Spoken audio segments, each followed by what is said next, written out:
Hey guys, subscribe for daily content. And if you're shopping for gear, make sure you check out the description for the newest items at some of the very best online retailers.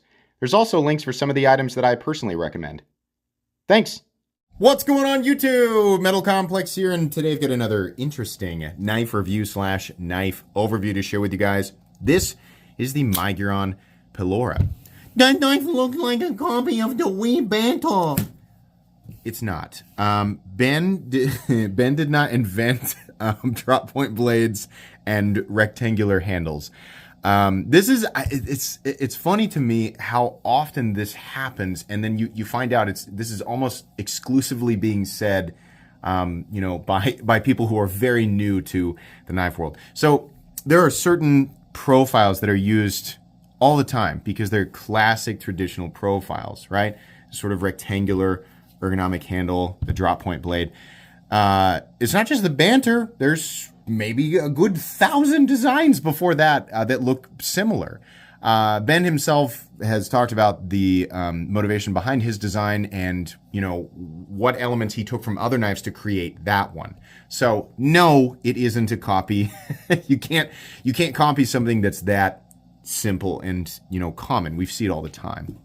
Copies in the knife world, if you're new, a copy would be like taking a knife profile that is incredibly unique and then duplicating it exactly.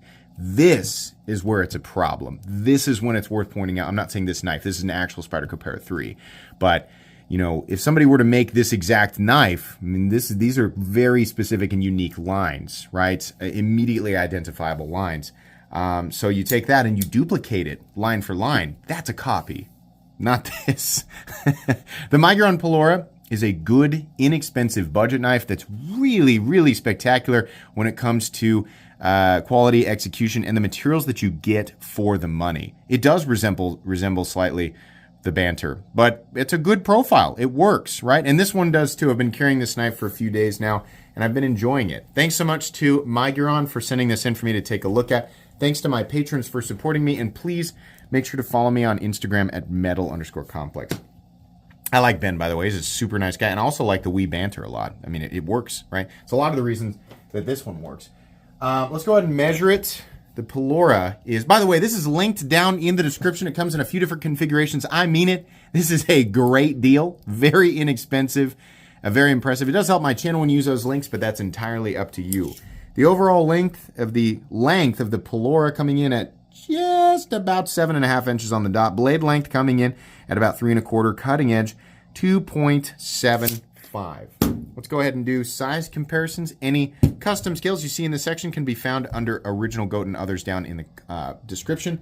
So up against the 8010 and the 8020.5, very similar overall length to the 8020.5. How about up against the Spyderco PM2? Spyderco Para 3. Once again, much closer to the size of the Spyderco Para 3. And then finally, let's do the Benchmade Griptilian, or in this case, the Ritter Hogue and the Hogue Deca. Alrighty, how's the action?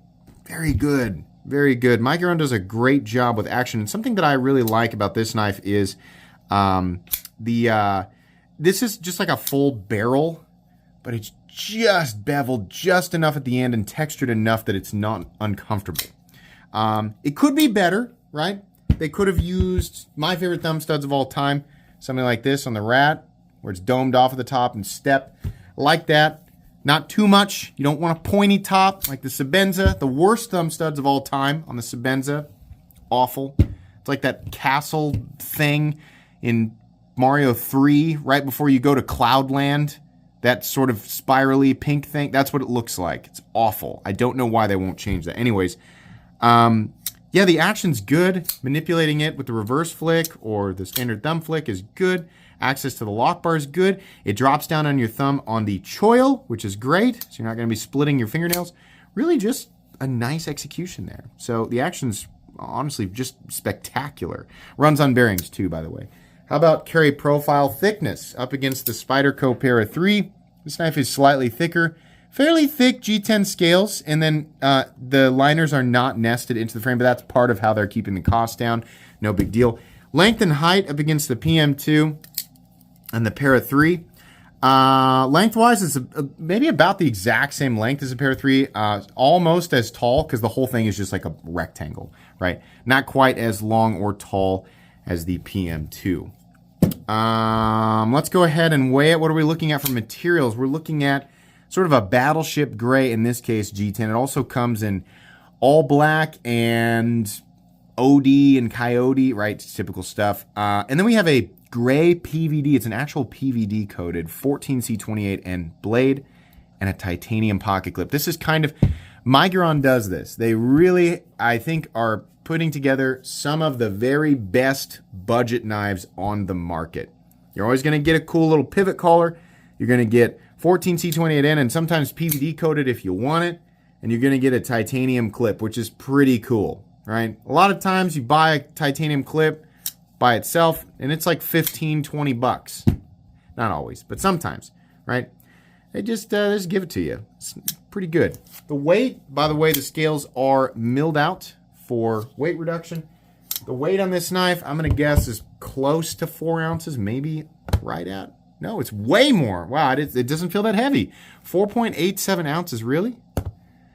Okay, that's weird. It just doesn't feel that heavy. It is a little bit butt heavy. The balance is right about here, but not bad. It really just doesn't feel that heavy. I don't know, but okay. It's a little, it's not a heavy knife, it's just on the heavier side for the size. Let's go ahead and do a hardware check. I'll get out my tools as per usual.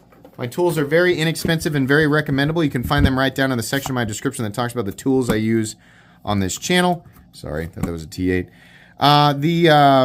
The pivot screw is definitely going to be a T8, and I think actually the body screws on these knives are now T8. Yeah, we got a T8 pivot, and yeah, we got T8 body screws too. So that is pretty cool. You have T8 pocket clip screws as well.